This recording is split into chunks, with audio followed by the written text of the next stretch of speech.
శుక్లాంబరధరం విష్ణుం శశివర్ణం చతుర్భుజం ప్రసన్నవదనం ఛాయేత్ సర్వవిఘ్నోపశాంతయే. ఆపదామపహర్తారం దాతారం సర్వసంపదాం లోకాభిరామం శ్రీరామం భూయో భూయో నమామ్యహం. బుద్ధిర్బలం యశోధైర్యం నిర్భయత్వమరోగత అజాడ్యం వాక్పటుత్వం చ హనుమత్స్మరణాత్ భవేత్. భారత్ టుడే ప్రేక్షకులకు సుప్రభాతం. మనం సుదినం శుభదం కార్యక్రమంలో ఉన్నాం. ఈరోజు ఆషాఢ శుద్ధ షష్ఠి ఆదివారం. ఈరోజు విశేషము స్కంద వ్రతము.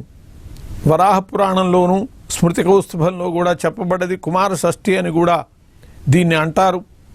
అసలు షష్ఠి తిథే సుబ్రహ్మణ్యేశ్వర స్వామికి కుమారస్వామికి ఇష్టమైనటువంటి తిథి. అందులో ఈ ఆషాఢ శుద్ధ షష్ఠి ప్రత్యేకించి స్కంద వ్రతానికి పురాణాలు తెలియజేస్తున్నాయి. ఈ వ్రతం దృష్టిలో పెట్టుకుని పంచమి నాడు ఉపవాసం చేయాలి. సుబ్రహ్మణ్యేశ్వర స్వామిని షోడశోపచారాలతో పూజించాలి. జలము మాత్రము పుచ్చుకుని ఆహారం స్వీకరించకుండగా అలాంటి ఉపవాస నియమంతో ఉండి మరునాడు కుమారస్వామిని దర్శించి అలా ఆయన్ని పూజించి ఆ రోజున భోజనం చేసేటట్లయితే దీనివల్ల గొప్ప శారీరకమైనటువంటి ఆరోగ్యం చేకూరుతుందని, కుమారస్వామి యొక్క అనుగ్రహంతో ఐహిక పారమార్థిక ప్రయోజనాలు చేకూరుతాయని చెబుతారు. షష్ఠి నాడు ముఖ్యంగా ఆ స్కందుణ్ణి పూజించటం అనేటటువంటిది నియమం. ఆ రోజున కూడా ఒంటిపూట భోజనం చేయాలి, పంచమ ఉపవాసం చేయాలి. షష్ఠి నాడు స్కంద పూజ చేయాలి, ఆ రోజున ఒంటిపూట భోజనం చేయాలి. ఈ షష్ఠి తిథిని కుమార కార్తికేయుని తిథిగా చెబుతారు. అందుచేతనే కౌమారికి అని కూడా దీన్ని చెప్పటం ఉన్నది. కుమారుడు కుమారస్వామి దానికి ఆయనకు సంబంధించింది కాబట్టి కౌమారికి అని చెప్పి ఈ రోజుని చెప్పటం ఉన్నది. షడ్వక్త్రం శిఖివాహనం త్రినయనం చిత్రాంబరాలంకృతం శక్తిం వజ్రమసిం త్రిశూలమభయం కేటం ధనుశ్చక్రకం పాశం కుక్కుటమంకుశంచ వరదం హస్తైర్దధానం సదా ఝాయే దీప్సిత సిద్ధిదం శివసుతం స్కందం సురారాధిపం అని చెప్పి ఈ రోజున ఆ స్కందుని కుమారస్వామిని స్తుతించాలి. షడ్వక్త్రం ఆయనని షడ్వక్త్రునిగా, షణ్ముఖుడు ఆయన కుమారస్వామిని షణ్ముఖుడు అని చెప్పి మనం చెప్పుకుంటూ ఉంటాం. షట్కృత్తికల నుండి ఆయన స్తన్యము స్వీకరించి షణ్ముఖుడయ్యాడు. శిఖివాహనం నెమలి వాహనముగా కలిగినటువంటి వాడు. త్రినయనం జ్ఞాననేత్రముతో 3 నేత్రములు కలిగినటువంటి వాడు. చిత్రాంబరాలంకృతం చిత్రములైనటువంటి వస్త్రములు ధరించినటువంటి వాడు. ఒక్కొక్క దేవతకి ఒక్కొక్క వస్త్రము కూడా ఇష్టమైనది ఉంటుంది. పీతాంబరుడు శ్రీకృష్ణుడు, అలా ఈయనకి చిత్రవర్ణములు కలిగినటువంటి వస్త్రములు ధరిస్తాడు. శక్తి ఆయుధాన్ని, వజ్రాయుధాన్ని, కత్తిని, త్రిశూలాన్ని, అభయమును, కేటము అంటే డాలు, ధనుస్సు, చక్రము, పాశము, కుక్కుటము, అంకుశము, కుక్కుటం అంటే కోడి, ఇవన్నీ కూడా ఆయన చేతిలో ఉండేటటువంటివి. వరదం వరదహస్తము, అభయహస్తము, వరదహస్తాలు కూడా ఉంటాయి. హస్తైర్దధానం షణ్ముఖుడు కాబట్టి 12 చేతులు ఉండి 12 చేతుల్లో ఈ ఆయుధాలన్నీ ఉంటాయి ఆయనకి.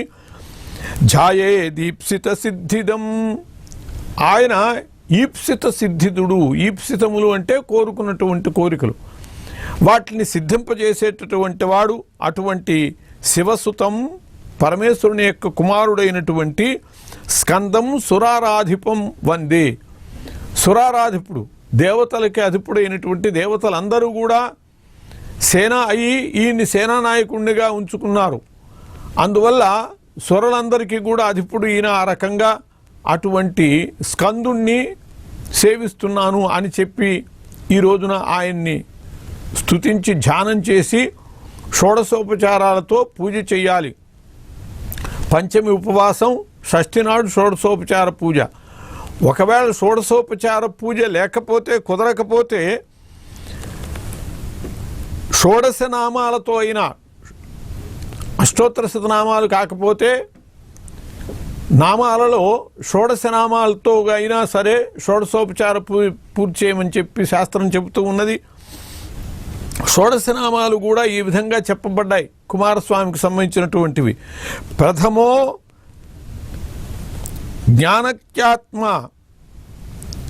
ద్వితీయ స్కంద ఏవచ, అగ్నిగర్భస్తృతీయస్తు, బాహులేయశ్చతుర్థకః, గాంగేయ పంచమ ప్రోక్తః, షష్ఠ శరవణోద్భవః, సప్తమః కార్తికేయశ్చ, కుమారశ్చాష్టమస్తథా, నవమ షణ్ముఖ ప్రోక్తః, తారకారి స్మృతో దశ, ఏకాదశశ్చ సేనానిః, గుహో ద్వాదశ ఏవ చ, త్రయోదశో బ్రహ్మచారి, శివతేజశ్చతుర్దశ, క్రౌంచధారి పంచదశః, షోడశ శిఖివాహనః, షోడశైతాని నామాని యో జపేద్ భక్తి సంయుతః. ఈ విధంగా షోడశనామాలు చెప్పబడ్డాయి. ఈ షోడశనామాలు పఠిస్తూ భక్తితో ఈ రోజున పూజ చేయటం కూడా విశేషమే. అంతకంటే అష్టోత్తర శతనామావళితోనే పూజ చేస్తే ఇంకా విశేషమే. అలా చేసేటట్లయితే బృహస్పతి సమో బుద్ధ్యా, బుద్ధిలో వాళ్ళు బృహస్పతితో సమానమైనటువంటి వాళ్ళు అవుతారు. బుద్ధికి బృహస్పతి అని చెప్పుకుంటూ ఉంటాం. కుమారస్వామి యొక్క అనుగ్రహం వల్ల ఈ రోజున ఆ స్కంద షష్ఠి వ్రతం నిర్వహించుకుని ఆయన్ని పూజించేటట్లయితే అటువంటి బుద్ధిశక్తిని, బృహస్పతితో సమానమైనటువంటి బుద్ధిశక్తిని ఇస్తాడు. తేజస బ్రహ్మణ సమహ, తేజస్సులో బ్రహ్మతో సమానమైనటువంటి తేజస్సు కలిగించినటువంటి వాడవుతాడు కుమారస్వామిని సేవిస్తే. ఈరోజు కన్యార్థీ లభతే కన్యాం, వివాహం ఒక ఉత్తమ కన్య తనకు కావాలని కోరుకునేటటువంటి వాడు ఇలా ఈ రోజున సేవించేట్లయితే ఉత్తమ కన్య లభిస్తుంది. జ్ఞానార్థీ జ్ఞానం ఆప్నుయాత్, జ్ఞానాన్ని కోరుకునేటటువంటి వాళ్ళు విద్యార్థులు లాంటి వాళ్ళు కనుక ఈ నియమాన్ని పాటించేట్లయితే వాళ్ళకి జ్ఞానం అబ్బుతుంది. విద్యార్థి లభతే విద్యాం, విద్యార్థులైనటువంటి వాళ్ళు విద్యని పొందుతారు. ధనార్థి ధనమస్నుతే, ధనమును ఆశించి ఆయన్ని ఈ రోజున స్కందషష్ఠి వ్రతం నిర్వహించేటట్లయితే తాము కోరుకునేటటువంటి ధన సంపదలు చేకూరుతాయి. కాబట్టి ఈ రోజున స్కందషష్ఠి వ్రతము చేయగలిగితే విశేషము. అలా కాకపోతే కనీసము కుమారస్వామిని పూజించి ఆయనకి నమస్కరించి ఆయన్ని ధ్యానించి ఆయన యొక్క అనుగ్రహానికి పాత్రులం కావాలి. స్వస్తి.